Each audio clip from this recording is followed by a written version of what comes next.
My husband told me he wanted to have a lot of kids, and now that he's planted his seed, he says he's not into pregnant women and will be back after I'm done. Years before I met my current husband, I was in such a toxic, abusive relationship that it almost ended my life. I spent years in therapy, trying to better myself, trying to figure out just why I was tolerable with that type of love. I stayed single for years, and once I started dating, I made sure to keep an eye out for all the red flags.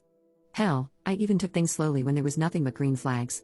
Thanks to my ex, I was all too familiar with the suspect behavior. I ended up meeting my current husband at a work event, and things just fell into place. I opened up and explained my past trauma, and let him know that if we were going to date, it would require a slow pace and patience. I won't say that he was perfect, but he was always kind, compassionate, and caring. We dated for about 5 years, were engaged for 1, and have been married for a little over 3 years now. We recently bought our second home together, and we both got promotions at work, so we sat down and talked about kids.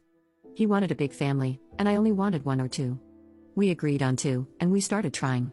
It didn't take long, and here I'm 6 months pregnant, still working, with swollen ankles and a back that won't stop aching, but other than that, I've been very happy and thought I had a supportive husband. 3 weeks ago, I found out that he was having an emotional affair, and honestly, probably a physical one too. When confronted with the evidence, he admitted to not being attracted to me while pregnant. What the hell do you mean by that? I haven't gained unnecessary weight, I still take care of myself, even with the morning sickness that hasn't gone away. He wasn't sorry about it at all, and he told me that I was being overdramatic when I cried. He is currently staying with his family until he can find a home to rent.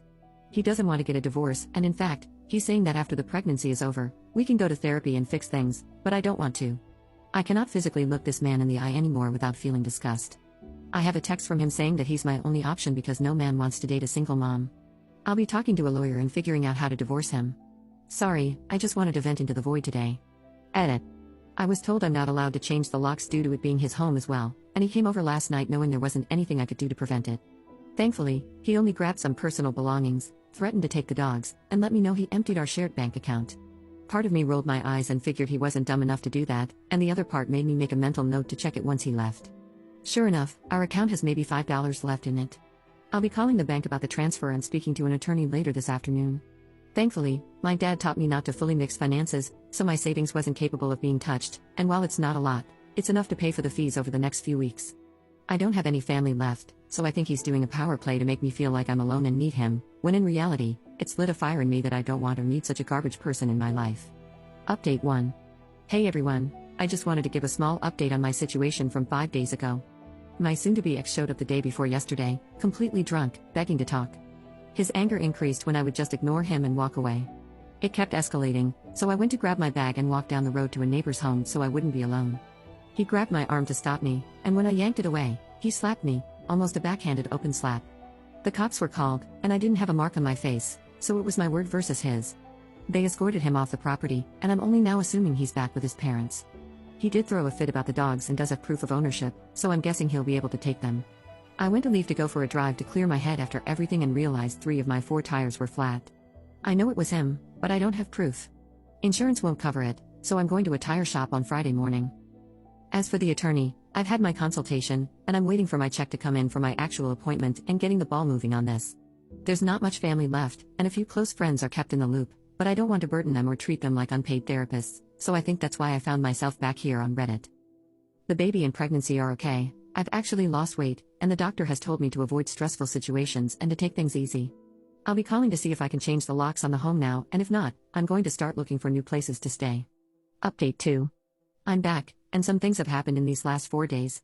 I ended up changing my locks, and if he was going to get the law involved, then I was just going to use pregnancy brain and say I forgot to give him a spare set, but that didn't matter because he broke in late last night. I was able to contact the police before I confronted him, but due to our location, I knew it would take a bit for them to arrive.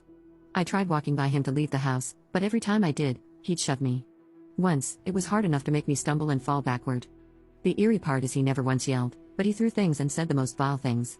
He hated me, said I should off myself, how useless I was, etc., yet never once raised his voice. I'm not saying that in a good way, I wish he would have yelled. It was a fight or flight instinct, and I found out mine was to freeze, and I hate that for myself. He was arrested, and his mother already bailed him out. I'm staying at a hotel thanks to a work advance and looking into some apartments. I won't be stepping foot into that home we shared until my best friend is here, and even then it will be with the police accompanying us. Nobody can figure out what made him change almost overnight. The only thing I'm guessing is a psychotic break, but I'm not a therapist or doctor. Besides some ugly bruises and stitches myself, the baby and I are fine.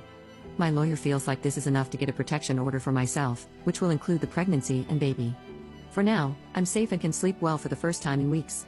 I have the dogs, and nobody besides one close person and the police is aware of where I am. Next time I see him will be at court. Update 3. Police met me at my home to gather some personal belongings and pretty much anything and everything else I could grab. Thanks to the user who recommended calling the non-emergency number, it was smooth sailing. He wasn't home, so I didn't have the fear of him showing up, and both officers were very kind.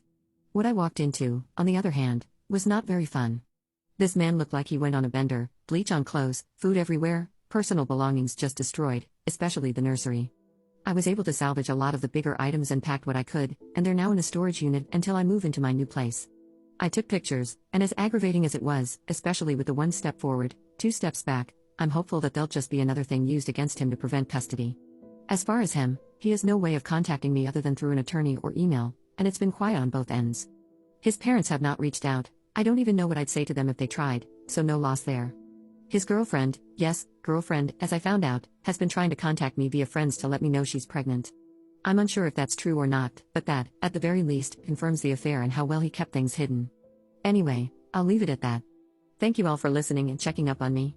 I'm safe, I'm good, and the only thing kicking me around is the pregnancy, and I'll make sure to make a post in a few months letting you all know she's here and that we made it.